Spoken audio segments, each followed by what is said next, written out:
Binuwag na isang grupo ng magsasaka at kabataan ang pader ng loteng dating bahagi ng Hacienda Luisita sa Tarlac. Git ng grupo, iligal itong ibinenta sa isang bangko kaya dapat din daw ipamahagi sa mga magsasaka. Mga kasama, tayo ay tutuwa para buwagin ang pader. Kasama ang ilang magsasaka ng Hacienda Luisita, nilusob ng may 3,000 kabataan ng 500 ektaryang dating bahagi ng hacienda na ibinenta sa isang bangko. Tayo ay patungo doon sa lupain na kung saan na napakalahabang panahon ay pinagkait, ginamkam ng pamilya ko ako Aquino. May namukpok ng pader at ng bato ng pintura.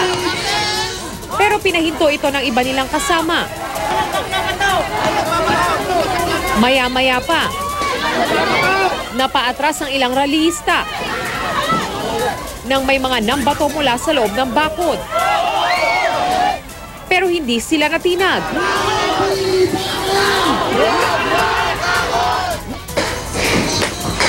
Hanggang sa tuluyan nilang mabuwag ang pader.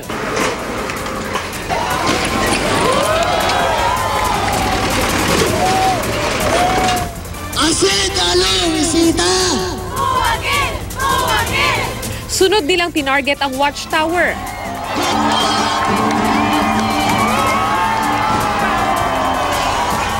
Sa ganitong paraan, ginunita ng mga magsasaka ang ika-5 anibersaryo ng desisyon ng Supreme Court na nag-utos sa pamilya Cojuangco na ipamahagi ang lupa ng Hacienda Luisita sa mga magsasaka.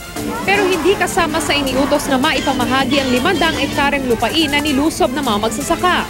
Bago pa kasi ang kautusan, ay naibenta na yon alinsunod sa naaprobahang Land Use Conversion Order noong 1995. Hindi naman pinawalang bisa ang bentahan at land use conversion at sa halip ay iniutos ng korte na bayaran ang mga magsasaka ng halaga ng bentahan.